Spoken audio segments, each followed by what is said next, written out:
welcome to Paperback Flicks. Okay, take it away, All Ray. right, well, welcome back. I'm Ray Davidson, the lovely Ruth, and we are talking Chronicles of Narnia, but specifically The Lion, the Witch, and the Wardrobe. Mm-hmm. So I was talking about how I was bothered by going out of sequence. Mm-hmm. Like, I don't like, I like to do the first book first, but I found out he actually published this one first and had actually started writing it first. Mm-hmm. And then in order to explain the world better, he essentially wrote a prequel, Oh, which is now The Magician's Nephew, book one. So actually, this kind of is first. yeah.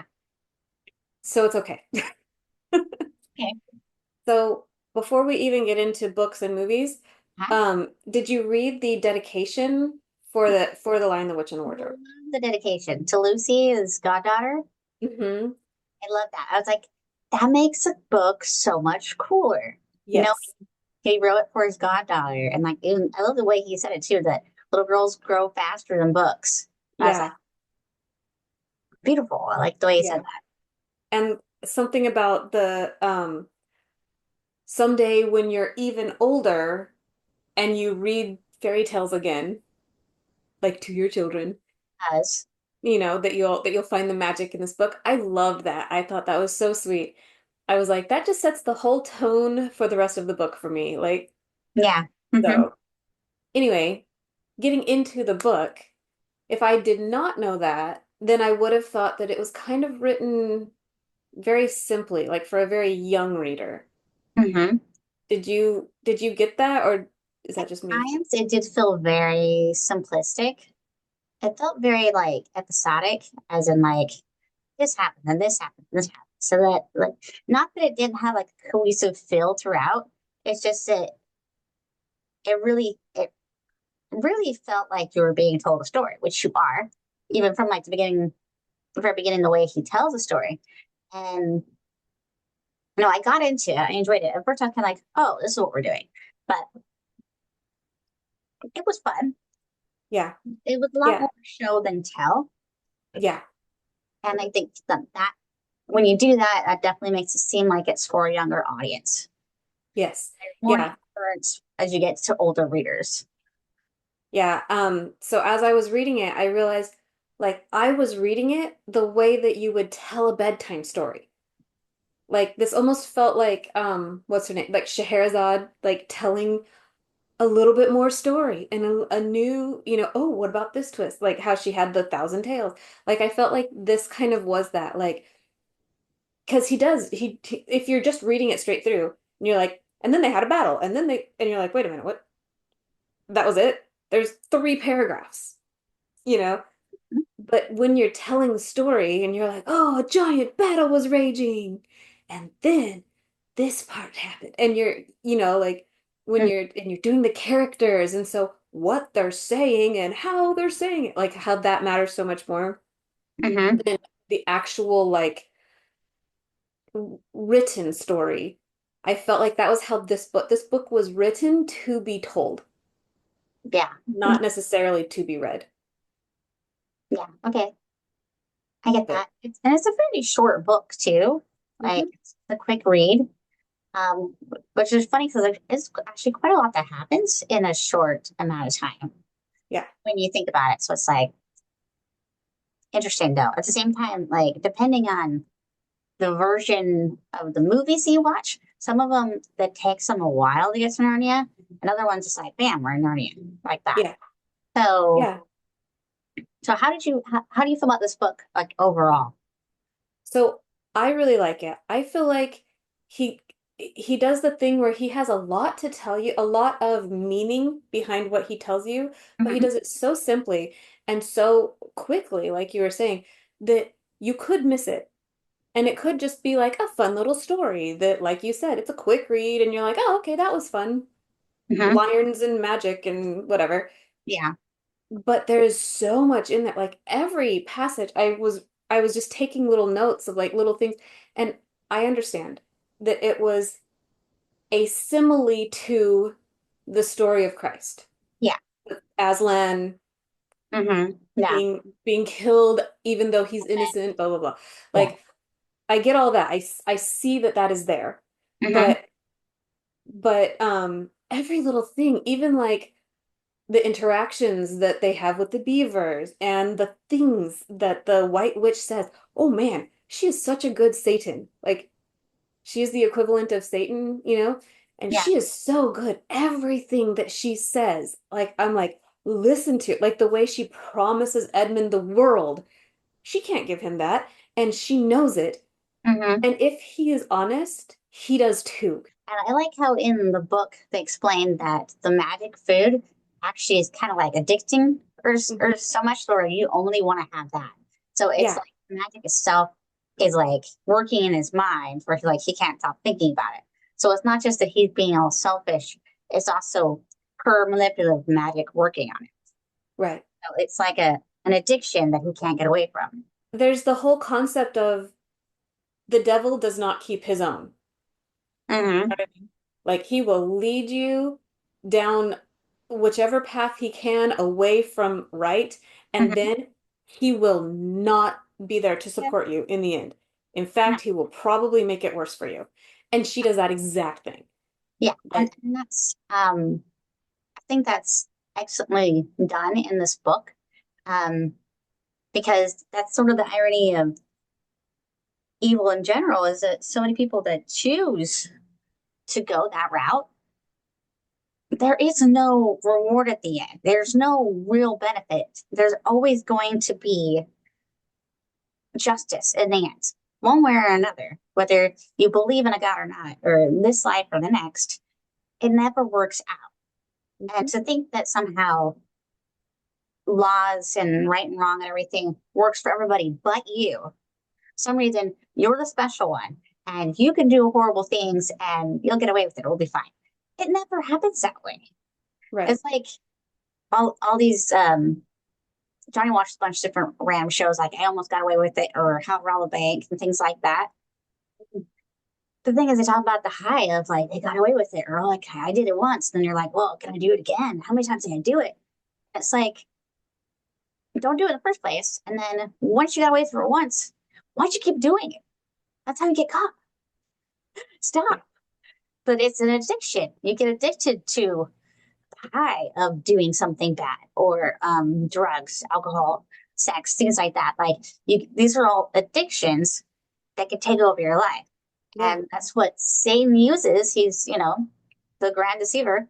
He uses all these little things. And they're not horrible things on their own for the most part, but in excess. And when you know, done over and over and over again, tweaked just right, yeah, it'll screw with your mind. Yeah. And kind of even the concept of for the wrong reason, Yeah. that, Think for the wrong reasons, the wrong thing for the right reasons. yeah. Like, well, and also I like that Edmund was not the only one that ever did anything wrong. Like throughout throughout their time with Aslan and kind of even before, like each of the children is corrected. Like there's a time when Susan says, can't you do something to work against it? And Aslan turns to her and he's like, against the deep magic, like Yeah. consider what you're saying, you don't even know what you're saying right now. It's blasphemy. And at a time I forget what it is, but at a different time, he kind of has to chide or remind each of them. The beaver, where he keeps saying, calm yourself or whatever, patience beaver, that even the people that are right are still not perfect, you Mhm. know. And when Edmund is forgiven, he is forgiven. Aslan is like, this conversation was not for you. Just understand, I have forgiven him, and That's it's wiped away. no need to dwell on it or to go back. And I like Yep. that they did that in the story because that's what true repentance is supposed to be. Like, yes, the person that went through it is supposed to learn something from it. And yes, there's a certain element of betrayal to the siblings as well. But Aslan sort of saves them all having to deal with all those icky, uncomfortable feelings by saying, "Hey, I'll take it on as though he sinned only against me. He betrayed me. He didn't betray you. It's, you know, he's still your brother." So like he's making it easier for them to move past this, Yeah. to get where they need to be, rather than being like, "Oh, your brother's a bad person and he's gonna make it up to you now." Blah blah. Like he's already been through quite a lot at this point. So that's the thing that's interesting about Edmund. So first off, I remember the names backwards. I remembered Peter as the back as the not the bad guy, as the one that got tempted, and Edmund is kind of grumpy, controlling older brother. Um, so I was like, "Oh, I got it totally wrong in my head." So I was like, "Oh yeah, whatever." Um, so Edmund, Edmund. For some reason, that seems like a more studious name to me, like the more mature brother name. And Peter's more like Peter. Yeah. I think maybe Peter Pan is why. I think Peter's kind of like a goofy, mischievous name, and Edmund's like Yeah. Edmund. I don't know. That's just me though. Well, I also liked that even though we were talking about how it's like really quick, and it is really quick, and he does just really jump.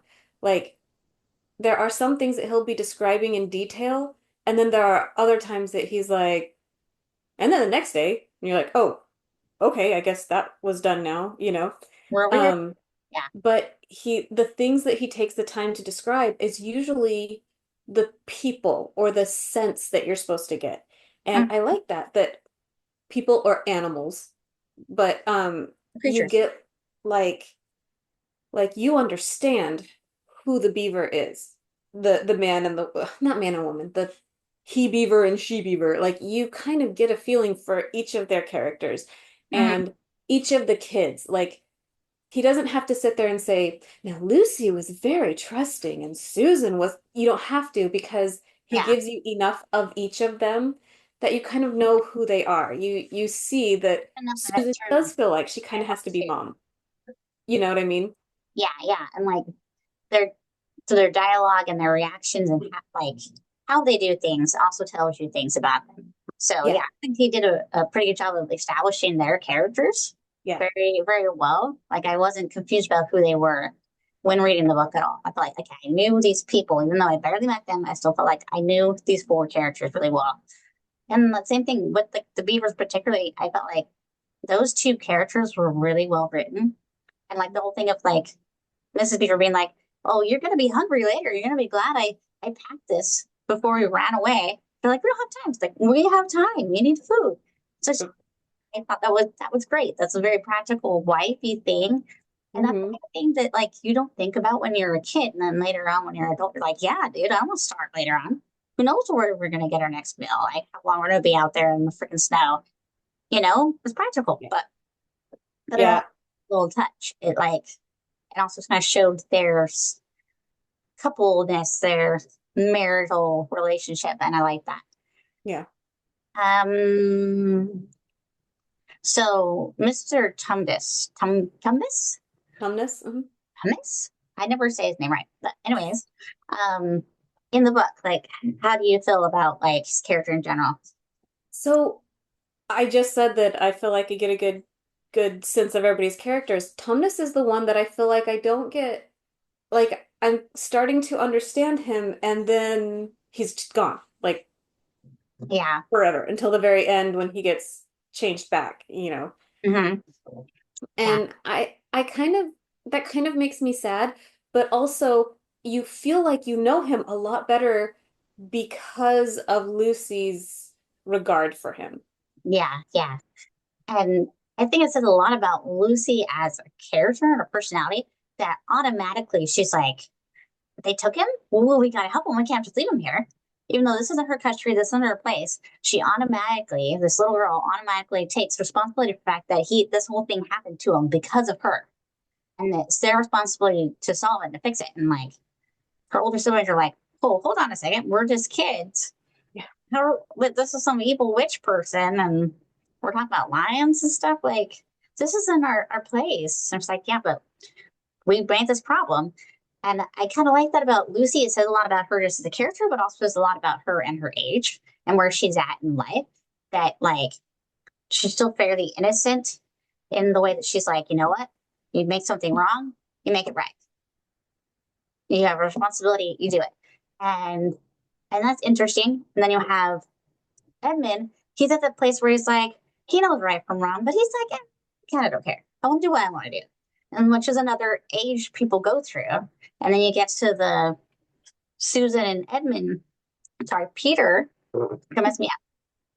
Susan and Peter ages were like, because they're the older siblings and they're sort of in charge of these guys, because, they're whisked off to the country with this random old professor dude away from his parents. I'm like, I guess they're okay with the parents getting bombed, but not the children. They're like, well, we want the next generation to survive at least. Well, that was a thing that they did during the air raids.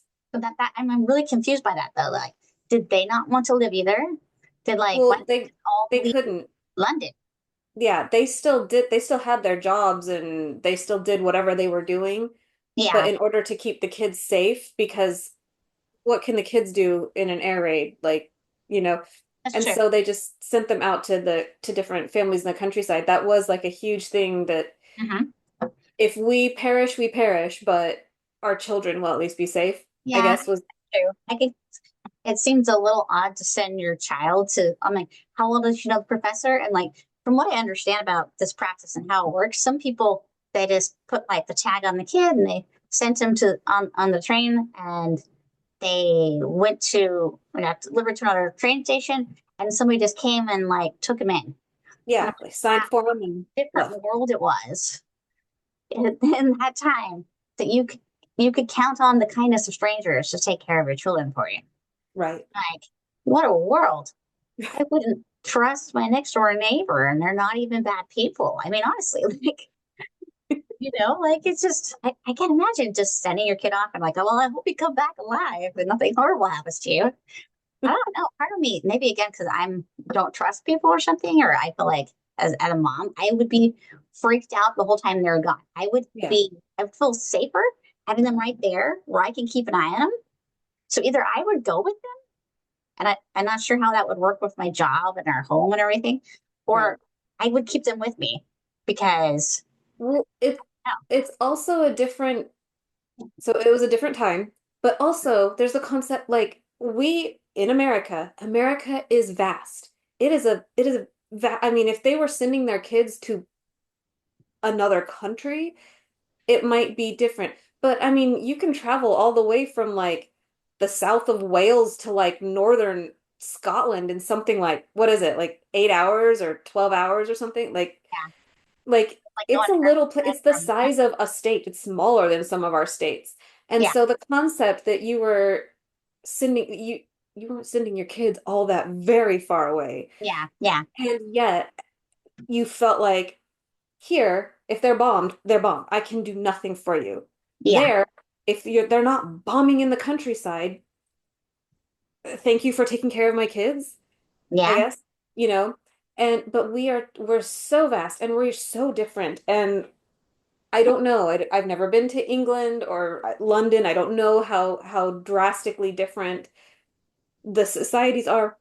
And I don't know if that was a thing back then, especially. But like there are some areas that I would never send my kids into. And then I have a sister-in-law that when they brought their kids to my house, they came in an RV. They stayed in the RV until their parents said it was safe. And like their youngest kid is like still in arm, like toddler in arms. But their older kids are like 16, 17 years old. And when it was safe, she had them file out, single file, quickly. We needed to have the door open already so they could just come right in. Because she thinks that we live in such an awful area that she would never send her children into. And I'm like, what the heck? We play night games in each other's yards. Like, I'm telling you about. okay. And so the concept that, like, if her children were in danger, of course they could come here. And yet she looks at that and she's like, oh, gross. My children would be in more danger in your neighborhood, apparently. And yet there are other areas that I'm like, I would never just blindly send my children there, Yeah, you know?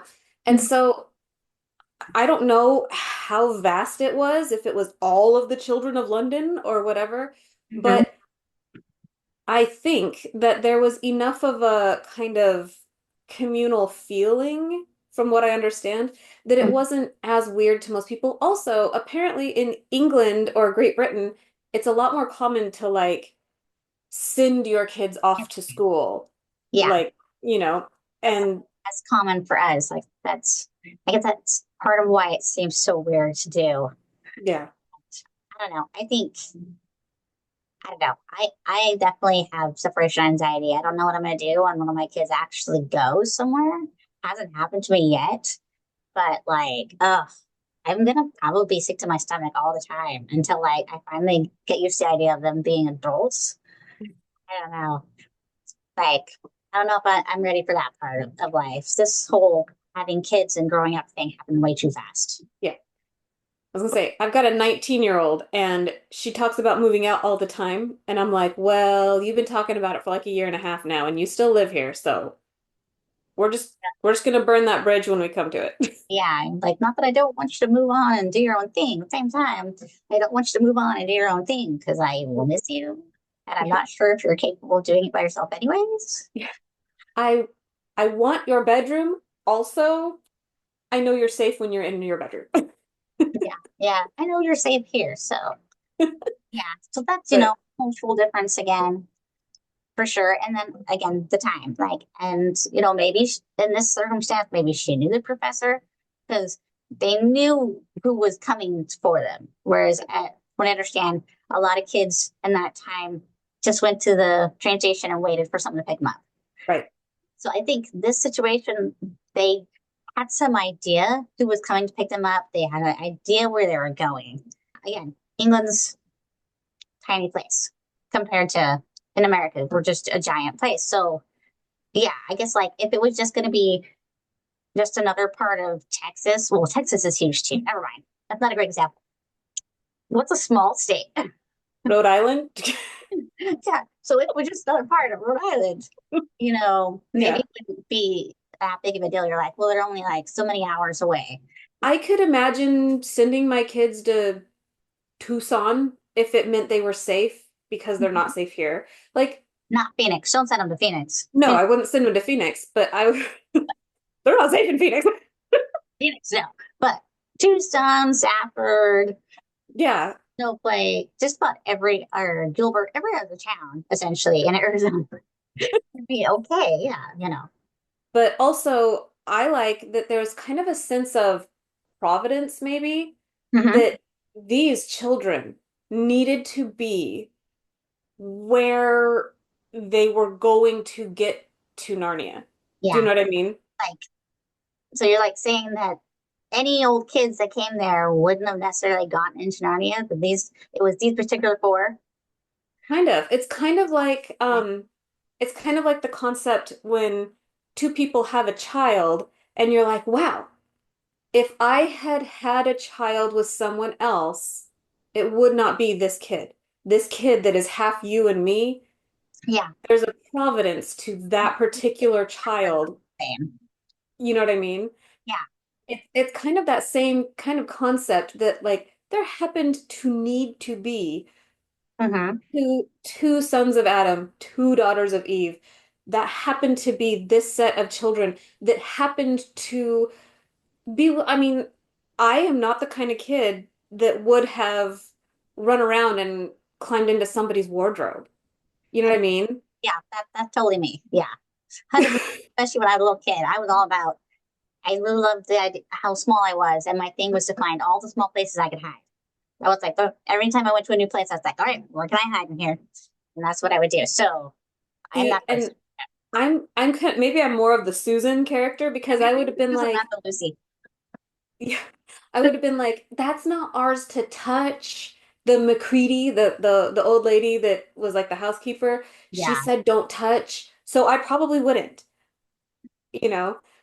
Yeah. And and but for the extenuating circumstances that they found themselves in, Hmm. Susan would not have either. You know what I mean? And Yeah. so she needed to have Lucy and have the whole situation and break the window to where they were like, oh no, or whatever. And Yeah. did they break the window in the book or was that just in the movie? No, that was just in the That was not in the book. modern I movie. said that and then I I feel like realized, it was a good addition because it gave a little more of an urgency. The reason why yeah, they're waiting. Like in the book, it was just she had a tour group coming through the house and they didn't that's right. be in the way of McCready because then she'd be mad at him. And it seemed like everywhere they went, they kept like being in her way. Yes. Which again was kind of the house or Narnia calling. Do you know what I mean? Like that's kind of what I felt like. It was Narnia calling them almost because Yeah.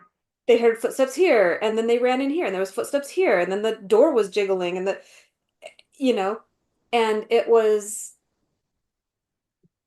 clearly not the humans. It was Narnia summoning them almost. Yeah. And especially like at that time, because so you have the different times. So Susan wandered in the first time. Not Susan, sorry, Lucy. Hmm. Not knowing that when she goes to play hide and seek and hide in this wardrobe, that she's going to find another land in there, because who's going to think that's going to happen? And then she meets Mr. Thomas, um, the fawn, and of course that would be quite the interesting experience as a young child. Be like, oh, this is this is interesting. This is half animal and half human. We don't have that where I'm from. I must be in a different place. Um, but he's very personable and very nice. And so she has her little experience. She goes back, she tells him all about it. And like the first time, like, yeah, he tells her everything about like how, he's supposed to take her to the White Witch and everything. But like she doesn't fully understand how close she was to being in danger until she comes back. Or like the third time. When Yeah. yeah. So she goes in, she comes back out. Everyone's like, what are you talking about? You just left a second ago. Like, she's like, I've been gone for hours. And everybody's confused, like, what is going on? So they go to look at the wardrobe, like right then. She tries to prove it to them, and they can't get in. And Hmm. it's like, okay. So there was, for some reason, that needed to happen. Like, Narnia didn't just open for them the second they showed up, it was Right. at the right time, the right place. Lucy needed to be there because Lucy was innocent enough to take it at face value and to appreciate it. Hmm. And she needed to sort of start this quest, I guess. She was willing to let it happen. She's willing to accept it. Yeah, yeah. But yeah, so something I thought I love that how when they stood outside the wardrobe and leaned in and knocked on the back, they couldn't get in. It, do Mm-hmm. you know what I mean? Like You it had was only to like, when they gave themselves over and mhm. it seems like they were conveyed within the wardrobe. Yeah, Do you know what I mean? Like yeah, it wasn't just that they stepped all the way in and now, oh, here's a magic portal, let's go through. yeah, Like they were in the wardrobe and hiding and conveyed once they were fully in. They are now fully invested in this wardrobe. That's when there was this other place to go to. yeah, You kind of the concept that you can't have a foot in both worlds. yeah, yeah. And that makes sense. I think that's very clever. So then, interesting to have Edmund actually go stumble into it when she tries to go in the middle of the night just to see if I wasn't crazy, right? And she gets back in. Again, she believes she has no reason not to believe at this point, and she's totally accepting. So of course she gets back in. But the Edmund got in. I don't know if that was because he needed to see the error of his ways or and realize that he needed to respect and trust Lucy, or if it was because he went right after her, or I don't know, or maybe like part of him half believed her and like wanted to believe, so that's how he Right. was ever able to get in. Who knows? But like, I thought that was interesting. And then when he refuses to admit that they were there. Like she's so betrayed, and you're like, oh, I would just be so mad too. Says how frustrating would that be? And then it's not until like Susan and Peter talk to the professor and he says, well, if she doesn't usually lie and she's generally the honest person, I would just assume that she's telling the truth. Like once he gets them to like realize that it's a possibility, to at least open up their minds to the possibility, then they're able to get it. Yeah. They're able to go. So it's a faith based kind of doorway Yeah. into other worlds. Like you have to have the innocence. So I think the way that's why Lucy goes in first because she's the most innocent. She's the little child, and it's all about Christianity talks about being innocent as a little child and having that faith. Hmm. And so I guess that's where he's trying to sort of say is she had the faith to just go straight in. She didn't have to struggle. It wasn't hard for her. It was just, and I Yeah. think that's what faith and like belief is for young children. It's a lot easier to just accept things. Like you haven't Yeah. got to that point where you start being cynical and you start second guessing everything. And I think that's where like Edmund is. And then the older siblings, they're not willing to believe. It's just not practical. It's not logical. And they go to an authority. I like that they go to an authority to kind of affirm their own belief, Mm-hmm. like this is ridiculous, isn't it? And then when he goes, no, Well, isn't it? I mean, why do you say that? yeah, like I love the professor, even though he's barely in it. Like he's like, what do they teach these kids at the school? Like, what did they teach you in your day? They're like, okay. So cool. It's like little one thing that they said a couple times in the book. They're like, oh, it would be very silly to close a wardrobe while you're inside it in case you right. can't get back out. And I was like, do people get locked in wardrobes a lot? Or was like, did it used to be a thing where people found new other worlds in wardrobes all the time? And Well, so when the professor was a child, that was totally possible. But like, you can close the wardrobe and open it up again from the outside, but once you're in it and you close it all the way, you can't good luck. open it. Yeah. So Yeah, I guess it depends on how the wardrobe is built. So it's not like maybe. not like a closet like we have where like it's just a door It or a just slide. slides. This is Yeah. a wardrobe. This is a very detailed piece of furniture. And I love that wardrobe. I love um, the different depictions of it. I really love the more modern one. That is just Hmm. a beautiful piece of woodwork. Yeah. I would have that wardrobe in like front and center in a main room. It is so beautiful. All the different cool things that are carved on it. It's a beauty. So it's like, oh, great furniture. But I would love that entire house. So I want to move on to the movies. We've been doing a lot about the book, but one thing that I did want to say about the book before we move on, and if there's more that you wanted to say, you can too. But oh, I might have to go back and say it later. But Wow. I really liked well, okay. So I already kind of said that I liked the character development, but I liked the concept that it wasn't preachy and yet it told you a lot. There Yeah, was a lot of lessons to learn. And also in other books I have said, like The Princess Bride specifically, I hate the the narrator's interjections. yeah, They bother me in that one. In this one, I love when the narrator interjects and he's like, you would probably think that's silly, but trust me, like yeah, yeah. he, he like, It's charming. yes, yeah, Yeah, and it does again feel like if someone's telling you a bedtime story and they're getting really into it and they're like, like when you put jam on toast, and they like hmm, say that little thing to help you understand, and you're like, oh, okay. you know Now at this, like, especially when I noticed it, particularly when they're at the beaver's house and Edmund is feeling like everyone is trying to push him out, they're trying to keep him out of the conversation. Literally no one was doing that. They just didn't care specifically about Edmund right now. This was not the Edmund show, yeah, and for whatever reason he felt like it should have been. And so he's like, oh, they're all excluding me, and so he lets himself be offended, hmm, which offense is the devil's means. Like, he will use offense every time he can. If yeah. you are offended, 9 times out of 10, It's you're your fault. probably at least partially in the wrong.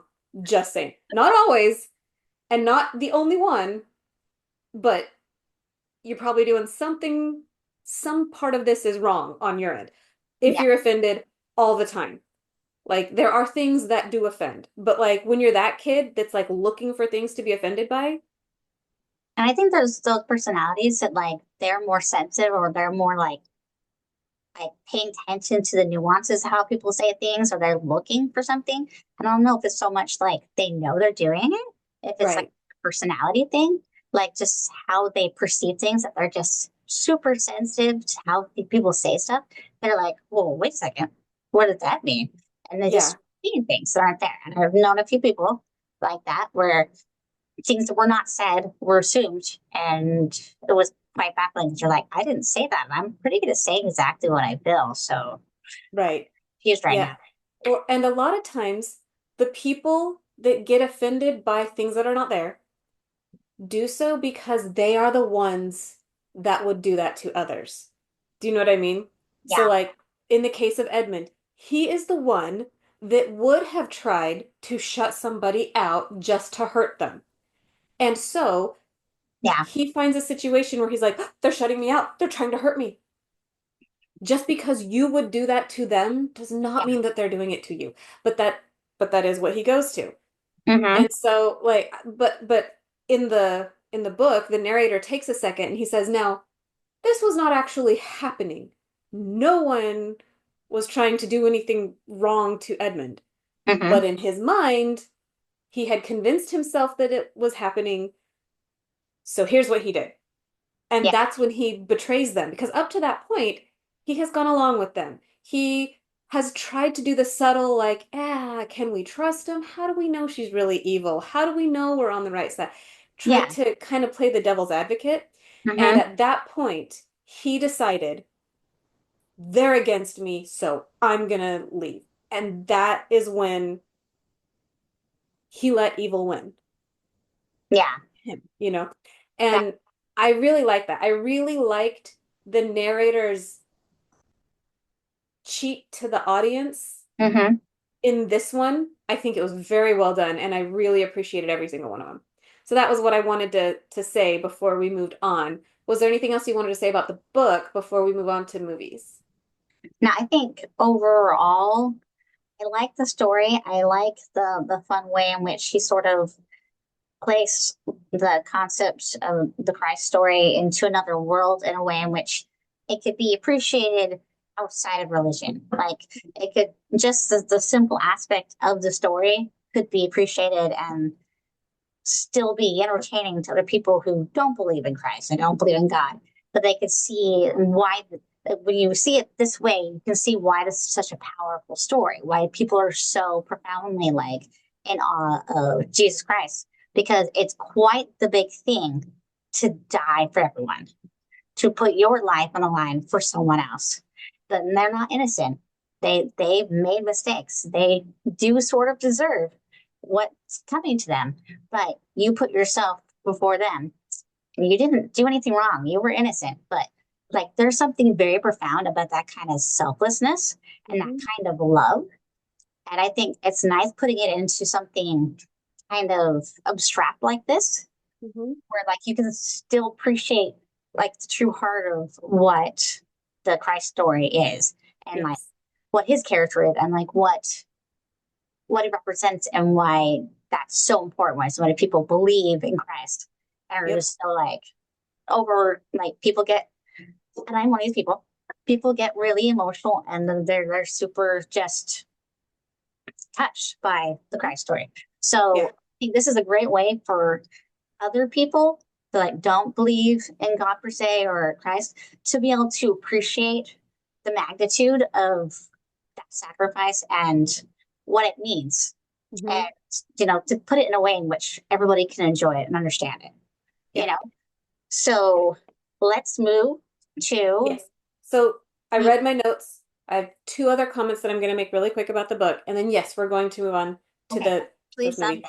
someday. So so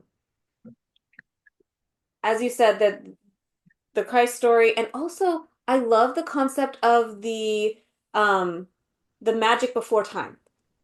The concept that even the creation of time, because before the world was, there was still existence, that there is more beyond us.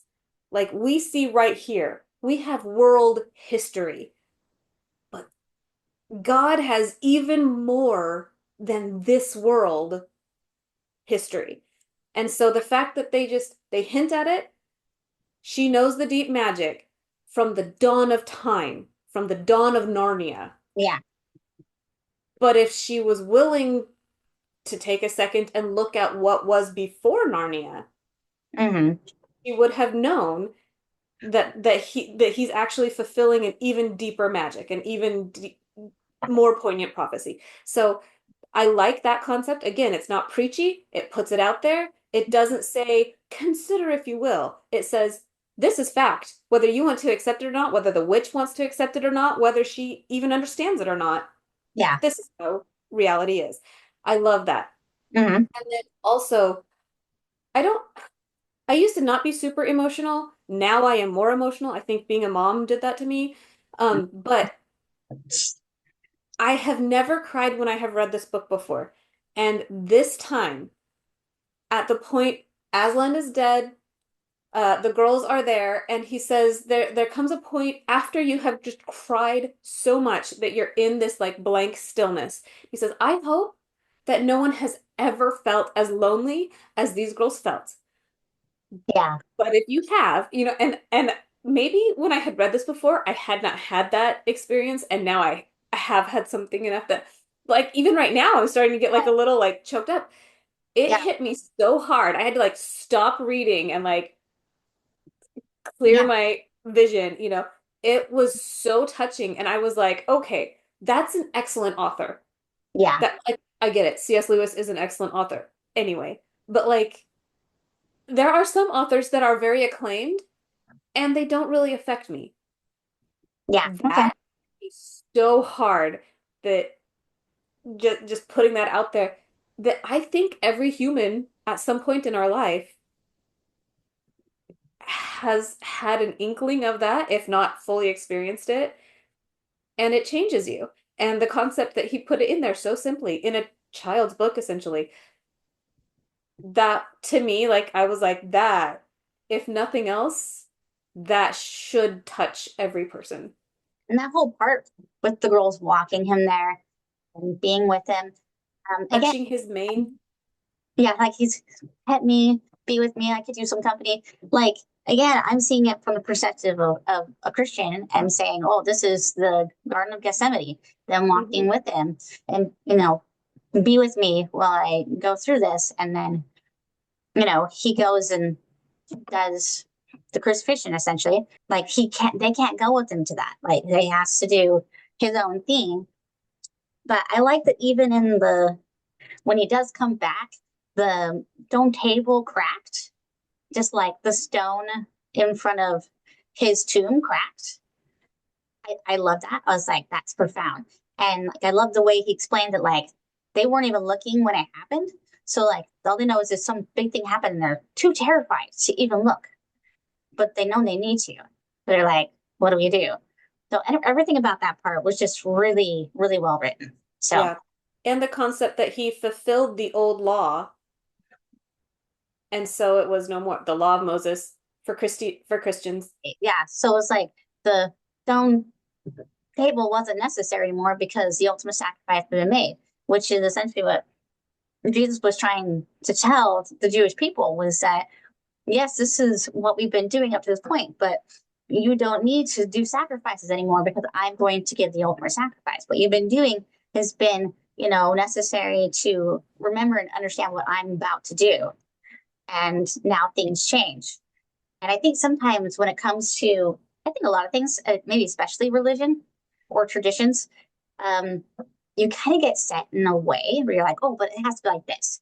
And like, there will always be people in different like organizations and groups that become sticklers for like the exact, like the rules and how many steps can you walk on Sunday or something. Or exactly like just really just into the minute details that they miss the big picture. And I think the point of the Christ story and what Aslan's doing is showing that, yeah, that might have been the way things were, but now things have changed. Hmm. Things change. Like when things are necessary to change, they change, even in the universe. Hmm. They don't And always stay the same. also the concept that when the when the White Witch turned different beings into stone, Hmm. she wasn't necessarily only doing the good guys. Like she turned wolves into stone, she turned giants into stone, blah blah blah. Hmm. When Aslan comes back and he undoes Yeah, he all of releases her magic, everybody. he brings the giant back to life. The Mhm. giant that, tries to take the handkerchief and picks up Lucy and Oh yeah, whatever. Like, he did it for all. And any that will come with him, regardless of what side they were on before. yeah, Choose him, which is another Christian concept.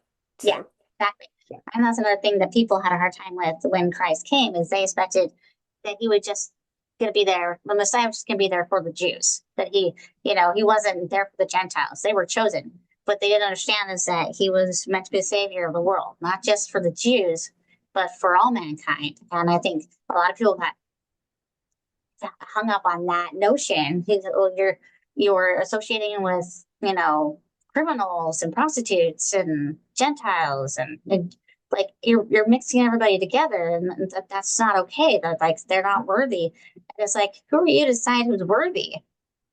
It was, he was the only one that could decide that.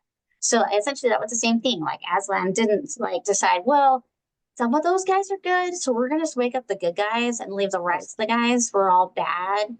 Or, it's their own fault that they're here because they they shouldn't have followed her in the first place. They deserve to be stoned. No.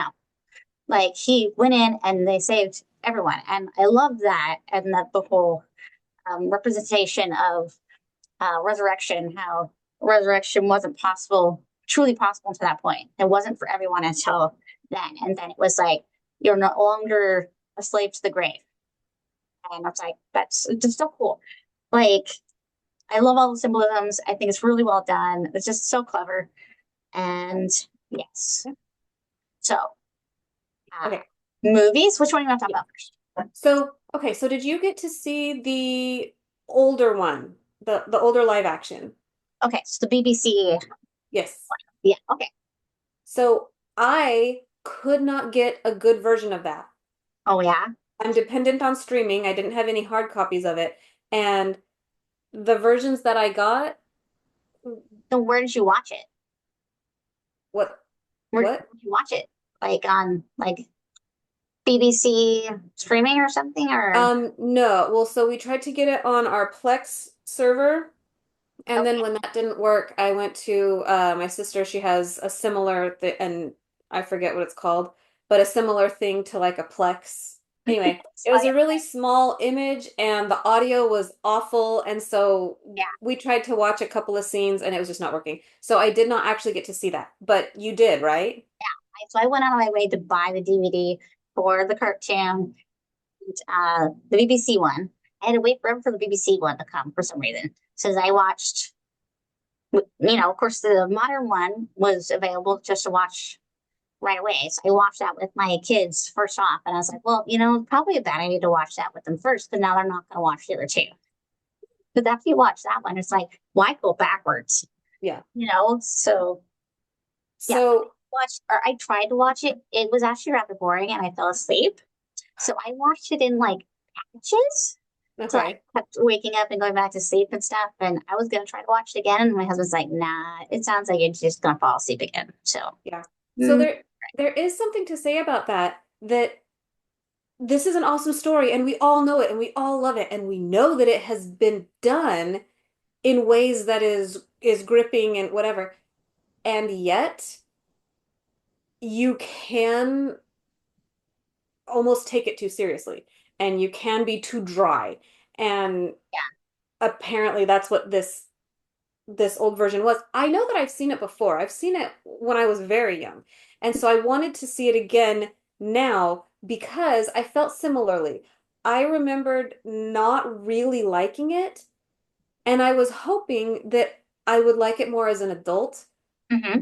but maybe not because it was, to my memory, it was just really dry, and that it can ruin a good story. Yeah. Well, what's So, funny is that like the delivery of the White Witch was actually like rather like over the top. And like she was like so obviously evil.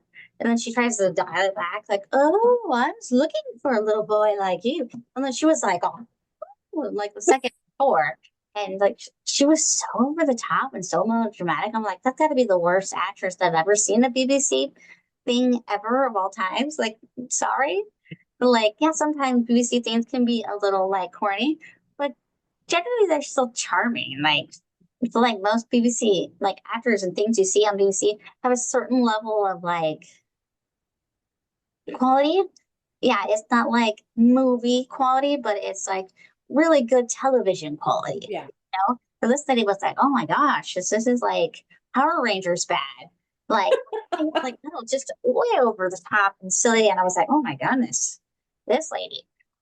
So yes, what my main thing about that is she was way too big, and I did not like any of the kids.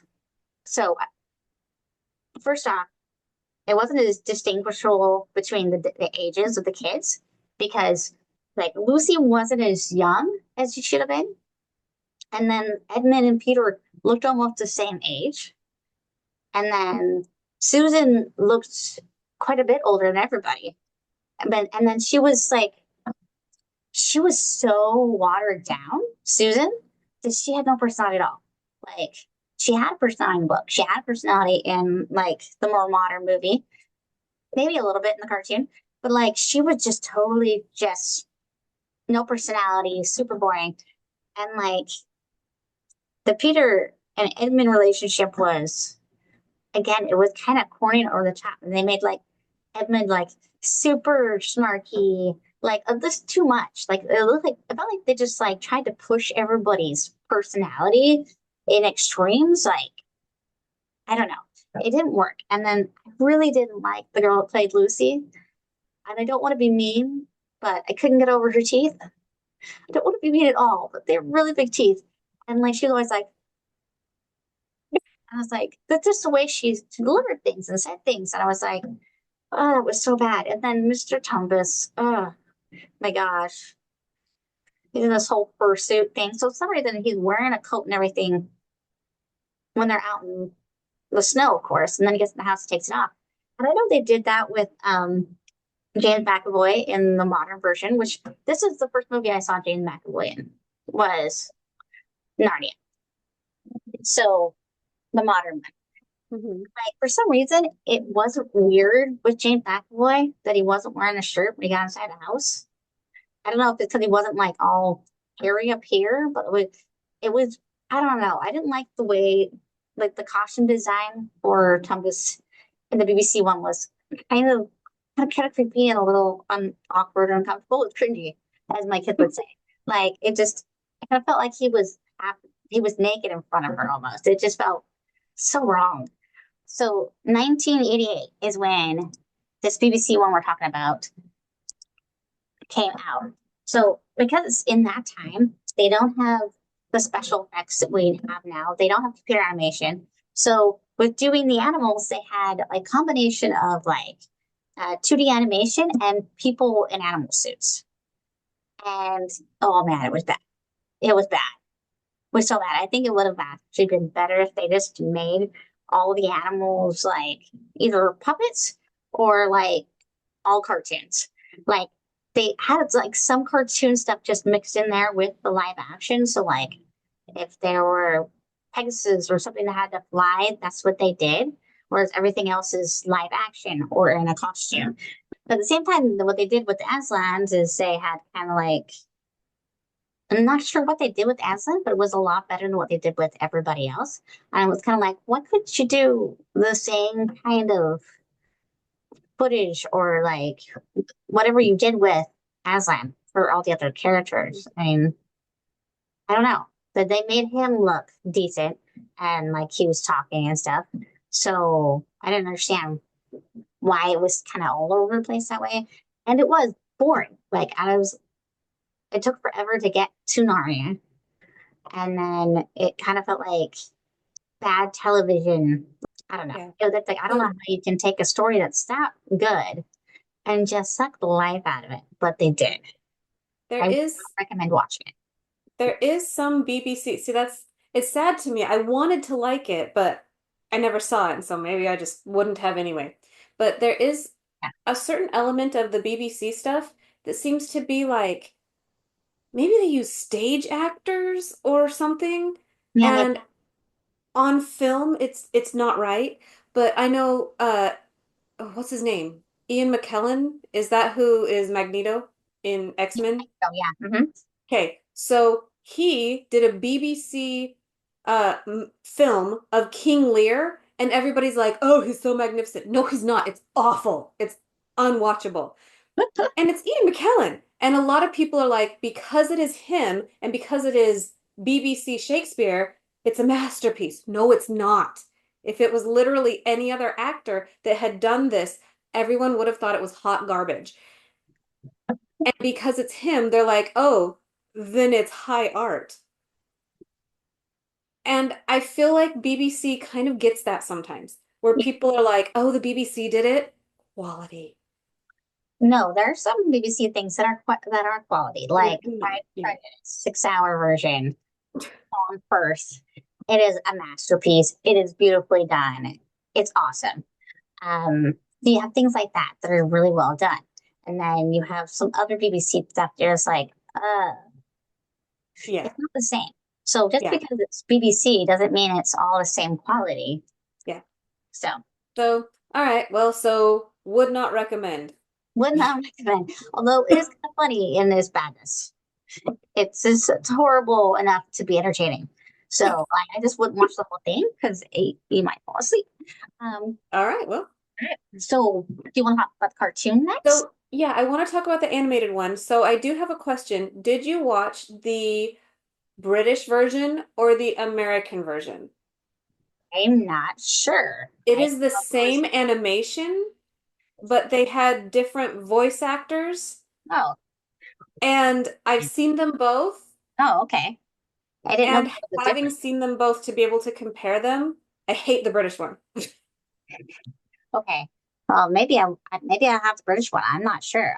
I'd have to check. So the easiest way to tell Mr. Beaver, when he was talking, was he just an old man that said what he needed to say? Or was he like sort of weird and always super charactery and like I slept through most of Beaver. I'm pretty sure. so I'm maybe sorry. the boring one. I don't know why they did it, but they have the British version and then maybe it didn't do well with an American audience Oh, because they recast almost the entire all the main characters anyway. okay. And for an American audience, and I've seen them both. I grew up with the Were they in American one, American accents or were they British still? some of each. Okay. All right. So Um, I do have the British version because I okay. don't remember anybody having American accents. So I feel like Okay. that was So, British. I So, mean, it was kind of subtle, and sometimes you could tell it was an American doing a British accent, which okay. is a little weird. But no, so in the British version, I have seen it now, and several of the uh what do I want to say? Deliveries are not, I feel like they're not right. So in the American version, like the Queen has this like deep and maybe regal, but almost sinister undertone, okay? To where she'll say things like she'll be like, "You have a traitor, Aslan," and like it's Hmm. like like you feel something creep up your spine when she talks, but you can't necessarily pinpoint it. Maybe she's just regal, right? Hmm. Whereas in the British version, I think because in the American version, they really played on the evil queen, kind of like Vibe. Angelica Houston type evil, Hmm. right? Whereas in the UK version, in the British version, she's a witch. And she has a tendency to be like, That's definitely the one I watched. She had like a yeah, witchy. yeah. And a lot of times she just kind of sounded like an old bag lady to me because I'm used to her doing things like she'll say something like this and you'll wonder what she really means, you know? And Yeah, then in this one, she's saying something and you're like, whoa, okay, obviously you're a whack job. Like, yeah, like yeah, I definitely have the British one. That's for sure. yeah, yeah. I can But say. I felt like in the American version, they really did hone the deliveries. And Hmm. they stayed very true to the animation, which Is the only notes that I had on the animation is that the background watercolors were beautiful hmm, and the actual animation was not great. Like I understand that this is all drawings and like that no, it's but why is the background good and the foreground is really? It was kind of animatic, like it was like the bad animated cartoons ads for like Tootsie Pop or something from the 70s. But it totally felt it. And this one came out in like 1979. Yeah. So this one's actually the oldest one Mhm, the three we're talking about. And like it just it's such a bad animation style. I felt like it was hard to watch. I mean, mhm. so I watched the brand new one first. All the kids sat and watched with me, even Lucy. Lucy, cried when Aslan died. And I was trying to explain to her, it's okay, it's okay, he's gonna come back. It's gonna be all right. And then when he did come back, she like laughed. She was like, oh my gosh, he came back. And I was like, yes, see? And it was a great experience. But like I could not get them to sit down and watch the cartoon. Like they No. watched a little bit of it and they're like, oh, this is weird, and they left. Yeah. And they would not go near the video Yeah. one. So As a kid, I did like it. Like I said, I had the American version, and I don't even know how closely I actually watched it, but listening to it, like it was really like the professor was kind of like the quirky guy. I feel like oh, what's his name? He plays Harry Ziegler. oh Oh, yeah. he was the in the modern one, the 2005 one, he is the professor. Yes, yes. So, yeah. Okay, Oh I so see. yeah. Yeah. So that I feel like the voice actor in the American animated thing kind of had that same personality, that same affect, Yeah. and kind of that little bit playful, but also not straight up crazy, like Yeah. Yeah. and Lucy, she sorry, my sleeve keeps going invisible, but she was similar, like she tried to keep kind of a similar pacing and she had essentially the same script. They changed a few words, like instead of sledge, they said sleigh or whatever. They had a few things like that. Americans will never understand that it's the same thing. Well, we're gonna get it from them calling a sleigh a sledge. We'll get the yeah. You Yeah, like they changed a few things like that, but they tried to keep similar pacing because they're keeping with the animation. But even like when she's like, I think it's over there, or maybe it's somewhere there, and you're like, okay. And so in the American version, she says it more like, I think it's somewhere there, or maybe it's somewhere there. And she says it like she's like actually. you would if you were like, Hmm. And there's several things like that. Like I said, the Queen. The Queen is the one that stood out to me the most. That's when I was like, what am I watching? Because I'd never seen the British version before. And I thought there were several things that I'm like, oh, I remembered that funnier, or I remembered that line delivered differently, but maybe it was just in my head, or maybe I had seen the other version and so it threw me off, or whatever. And then when the Queen was like when she meets Edmund and she's like shaking him, she's like, are you a son of Adam? And she's like this crazy bag lady. And I'm like, this What is for not the the queen. jokes? I don't care if she offers me the most delicious dessert in the world.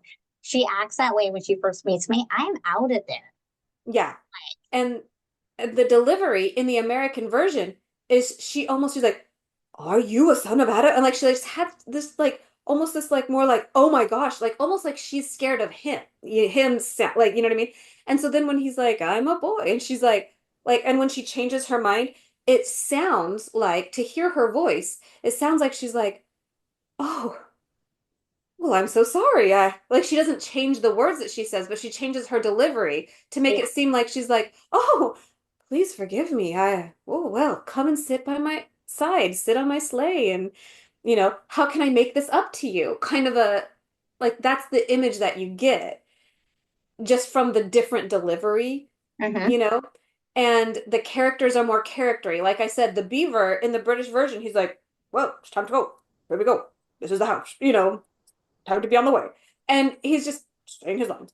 Whereas in the American version, he's like more of a character. And he's like, come on, kids, and Mm-hmm. and when he's telling the story, he's not just like, well, there's no real human blood in he's like, there's no a drop of human blood in the witch, and it's just so much more like animated, and he feels like a grandpa.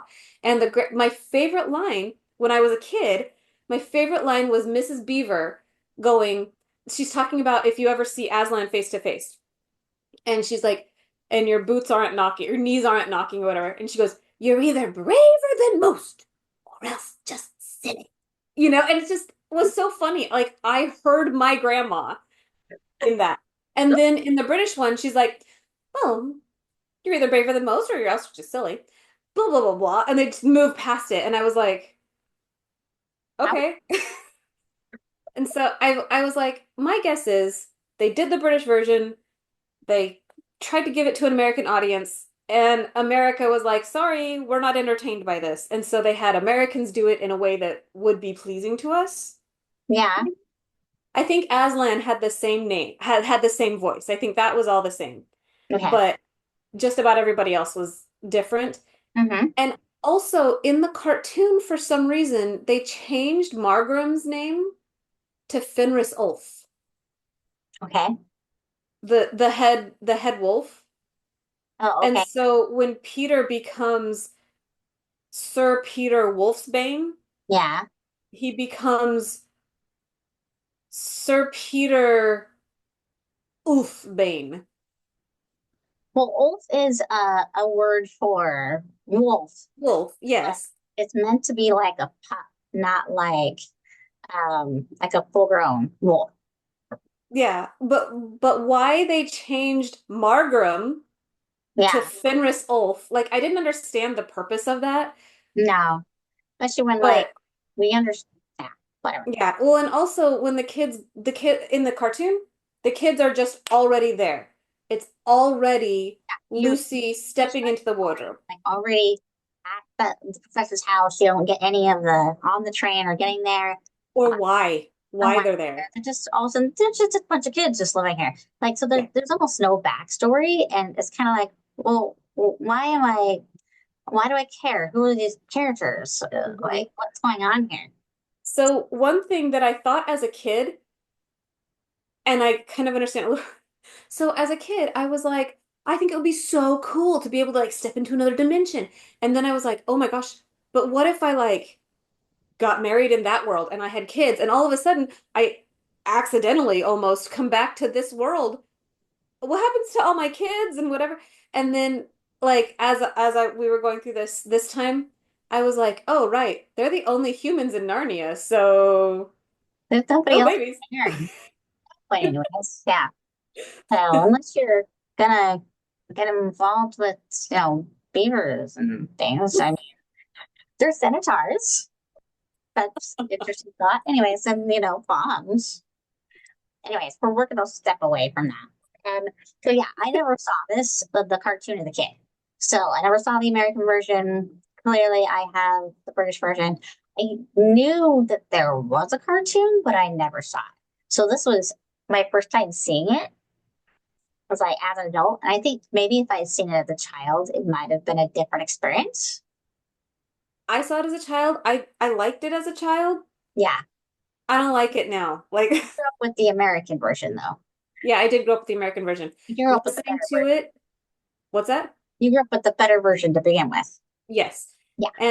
And even as a kid, like I didn't remember a lot of the imagery necessarily because I didn't pay strict attention. I didn't sit and watch, but I would listen to it, and it almost did kind of feel like when you're telling a story and you do different characters, different voices for the different characters, Uh-huh. it kind of felt like that. It kind of felt like almost a radio show Yeah, where it like had that kind of quality and like his delivery and everything, even like the sound effects, it felt very like on the radio yeah, quality, you know?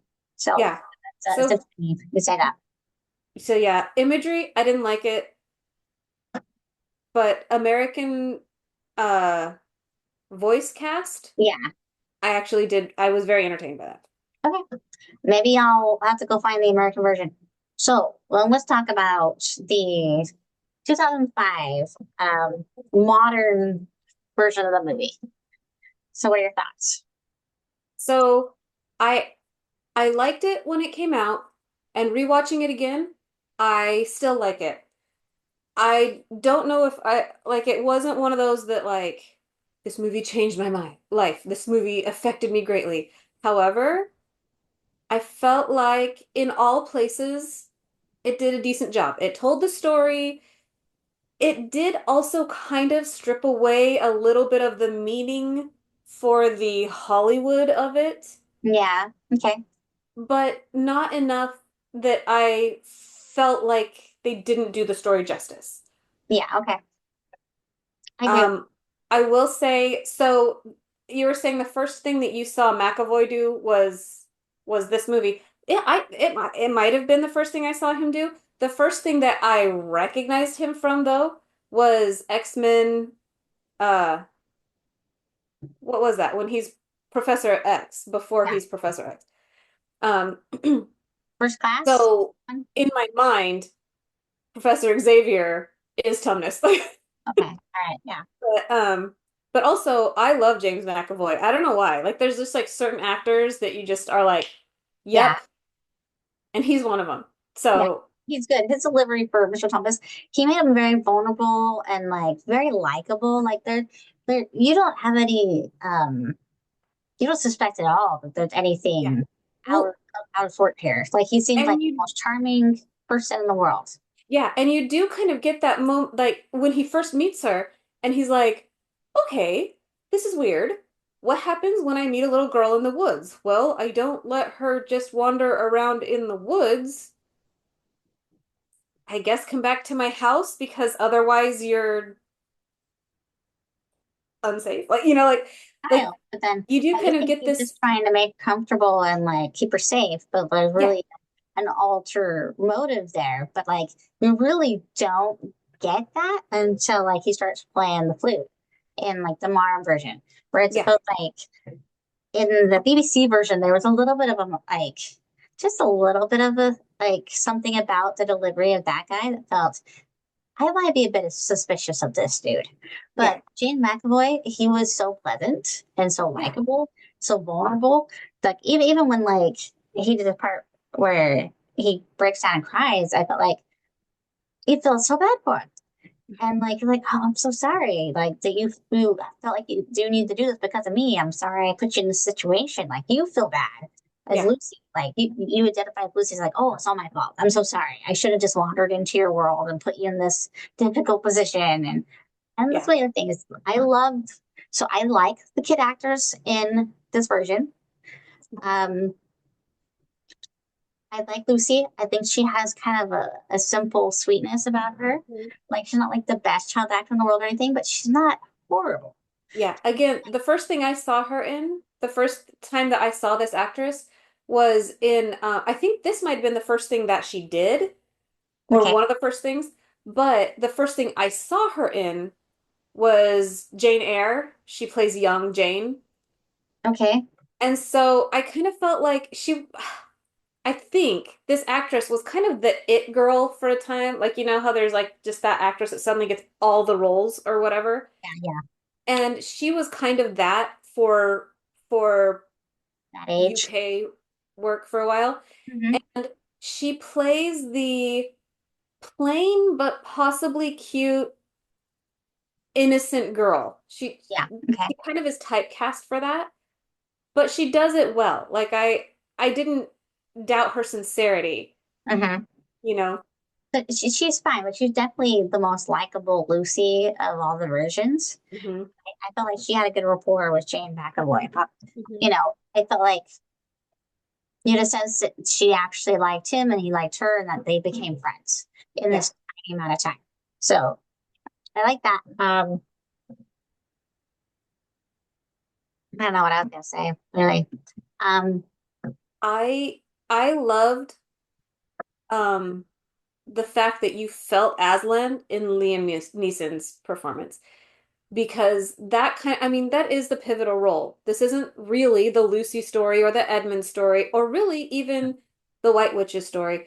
This is about Aslan. And yeah. yes, it is about all of those around him as well, Hmm. but he is the pivotal element of the story. He is why the story is there, which is why the children, like we're following the children. And you feel like it's the children's story. And then they're kings and queens, and we don't know anything about the time they were kings and queens because it just happened. Because that part didn't matter. The part that mattered was Aslan, you Yeah. know?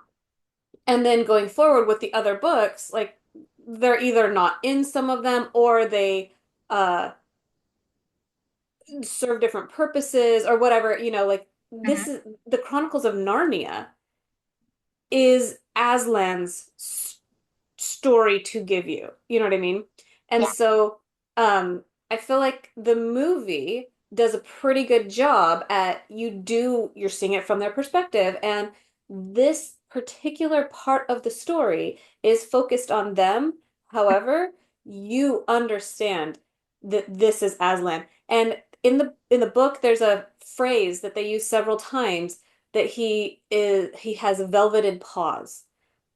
And that is in reference to the old saying of an iron fist in a velvet glove, Yeah. that you have so much strength and yet you are capable of being soft. You are capable of being tender. And you're not hiding. You're not pretending that, oh, look at me, I'm so soft. And ha ha, everybody knows The strong iron fist, kind of a thing.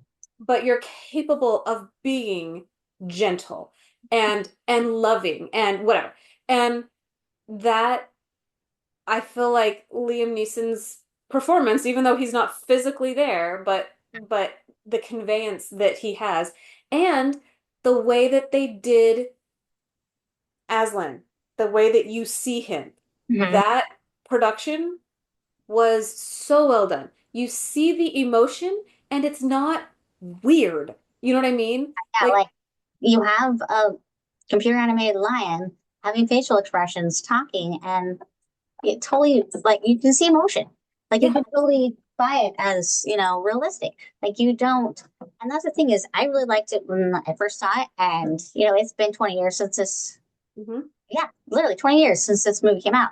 Yep. And I think that the animation, like the special effects, the visual effects, the computer animation, it holds up pretty well. Like there's some Yeah. things from the early 2000s that when you watch them again, you're like, oh, I can't believe we thought this was great back then. This was cutting edge. And then you watch it now and you're like, oh, this is so obviously computer animated.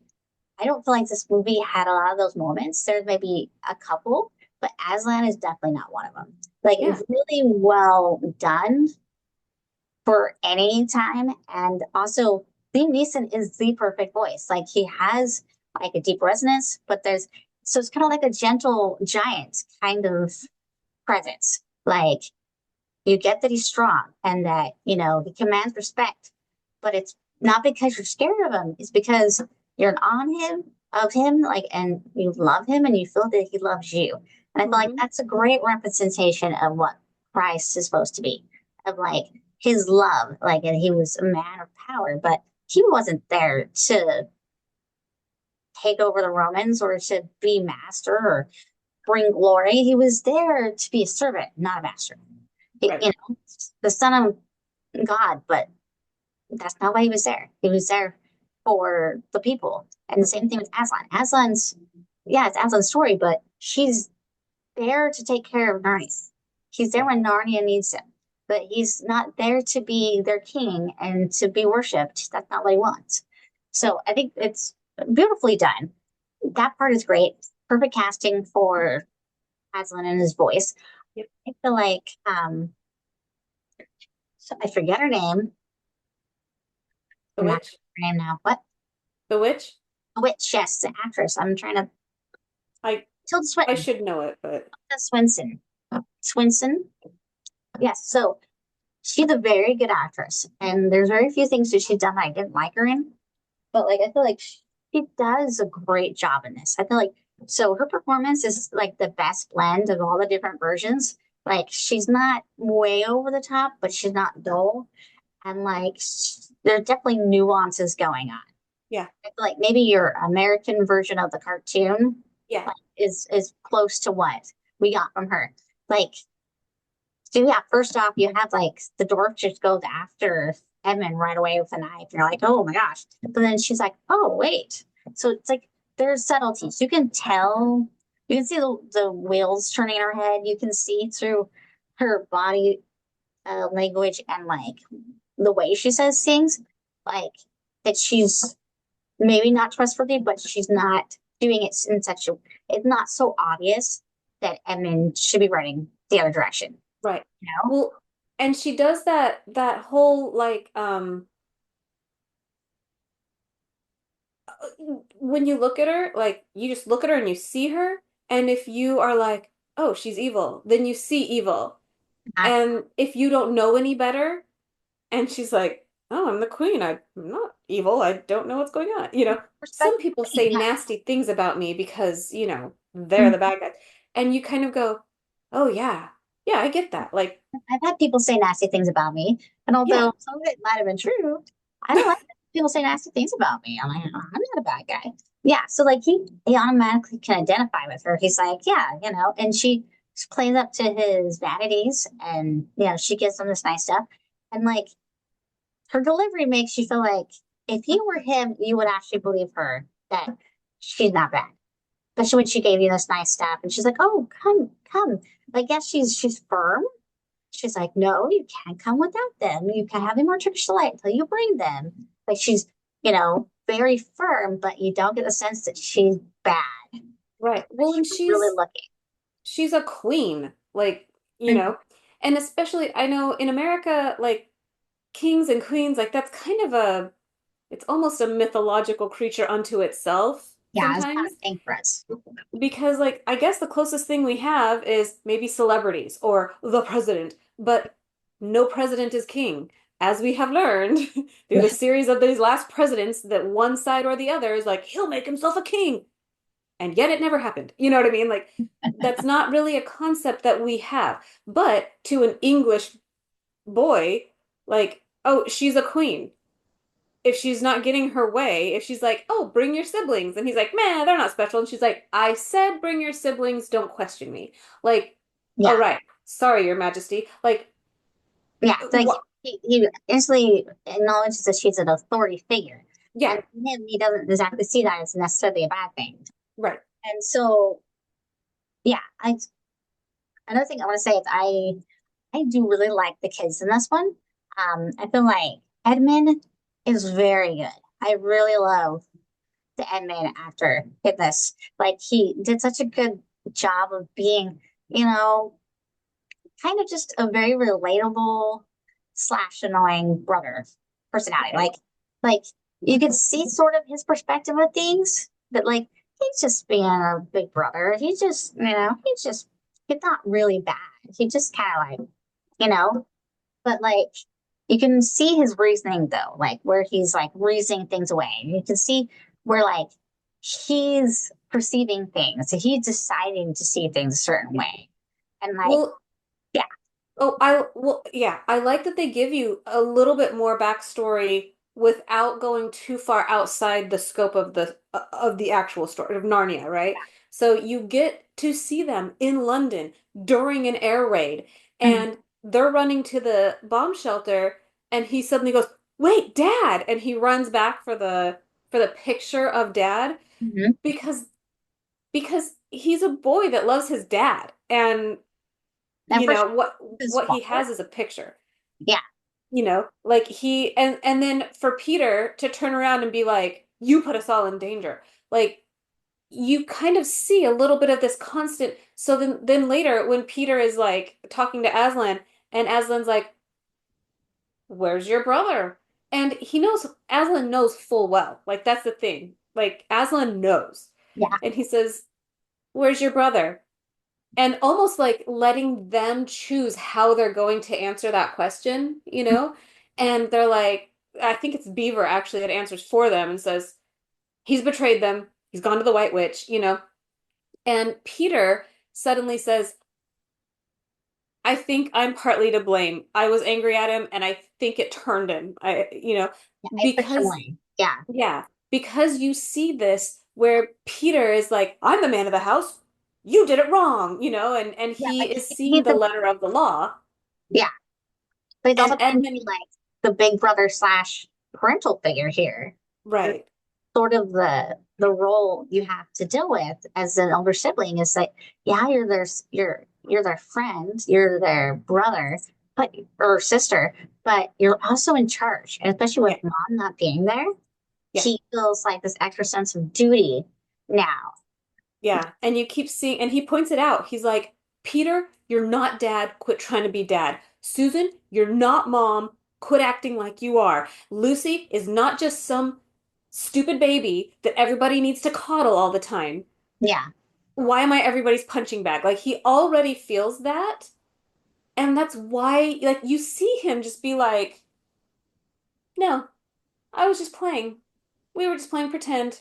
yeah, Because he's like, screw you guys. Why should I give you the gift that I have? You know what I mean? Like you almost see that. Like he's like, I finally get something. No one ever sees my value. yeah, And someone did.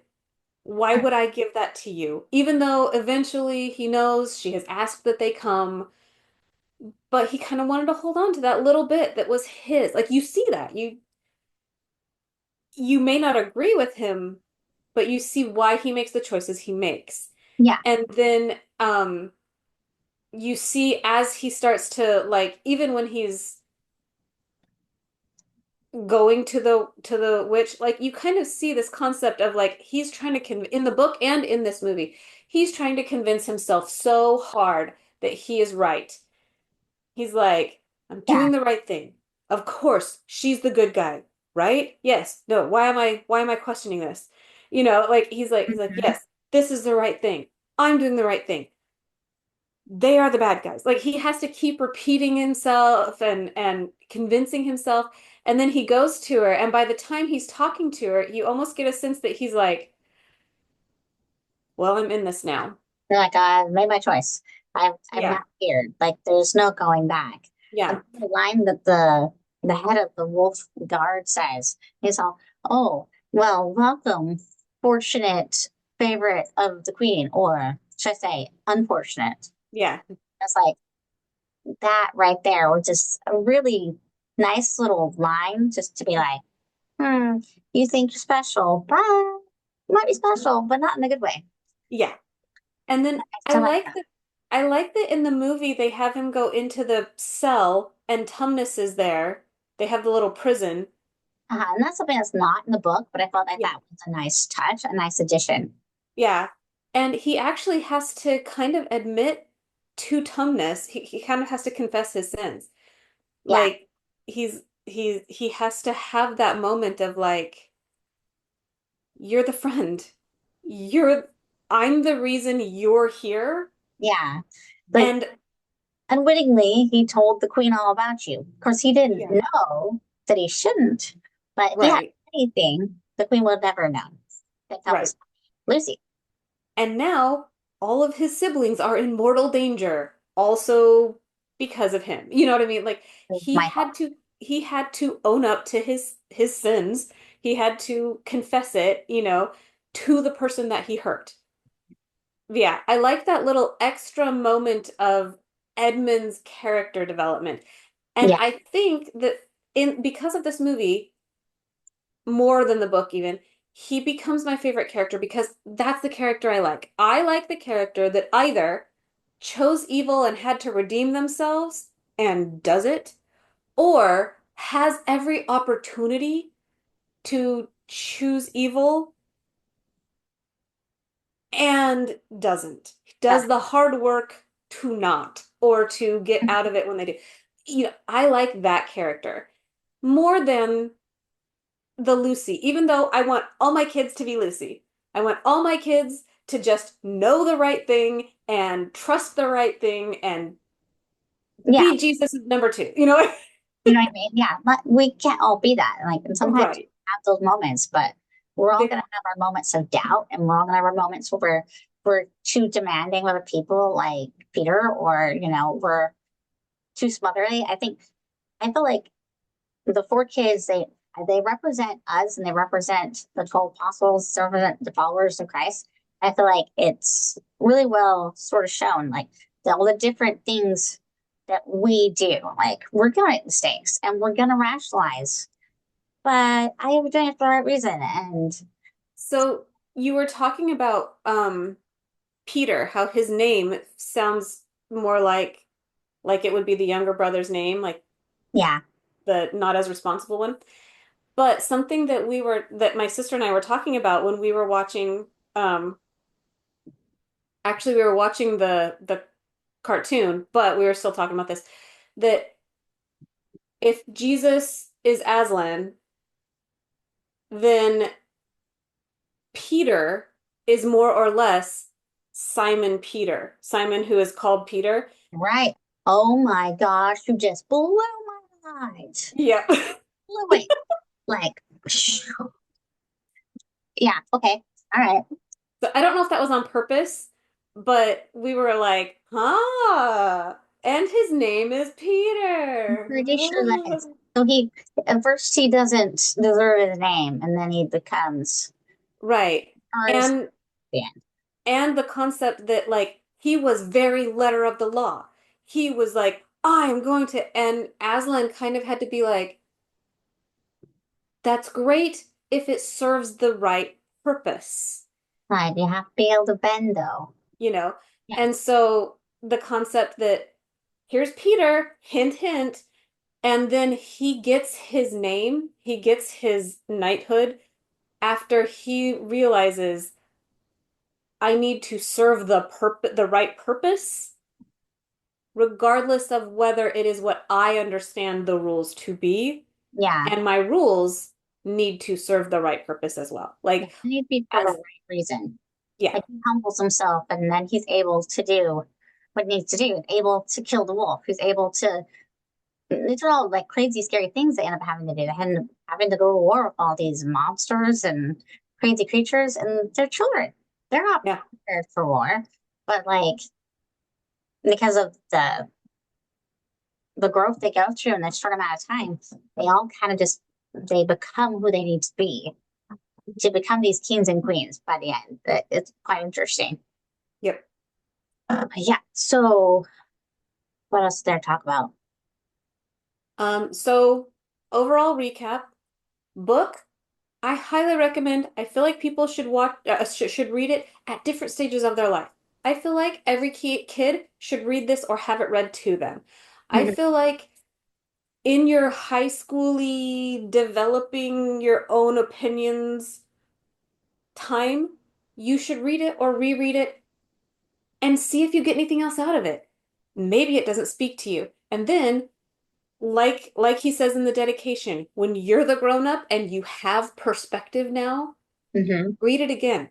I have read this several times and I've always liked it, but I've gotten different things out of it. Yeah. Okay. And as far as like movies go, definitely the newer version is really well done. It's excellent. I was like, thank goodness they made that movie, or we would never have had a decent Narnia. And Right.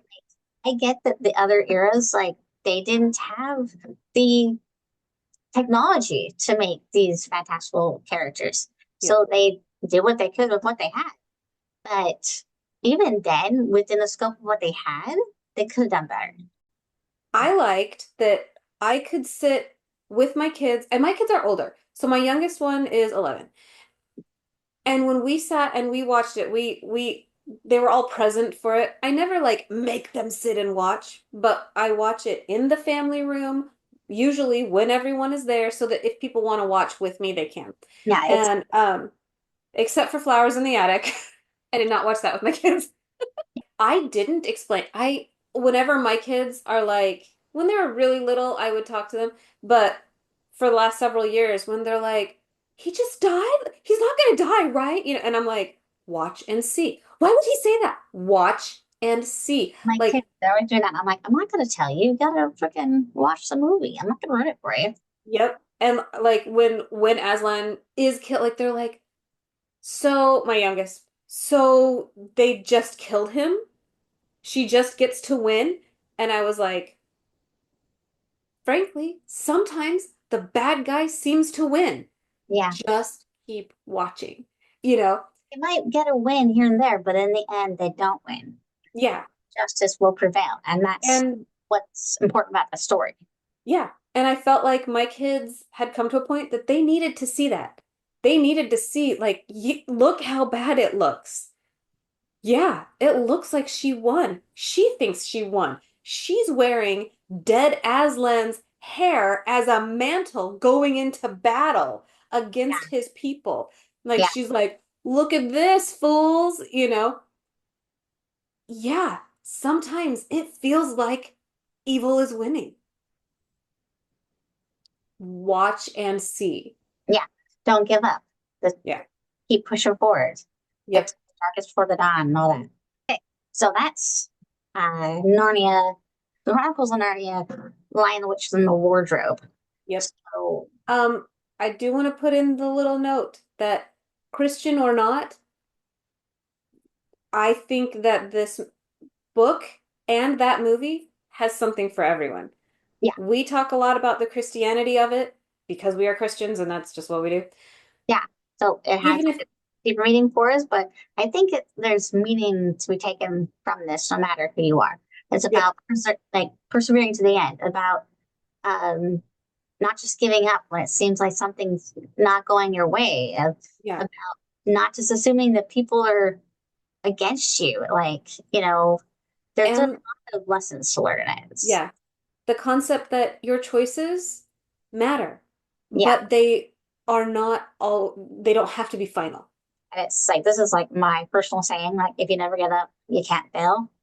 And that's kind of like, that's essentially what this story is trying to tell you. It's like, you've got to keep fighting, no matter, even when it seems like it's impossible. It's not. So, anyways, yeah, great Yep. movie. Really well done. Okay, so next time, so we're doing something a little different here. We've done dystopians before.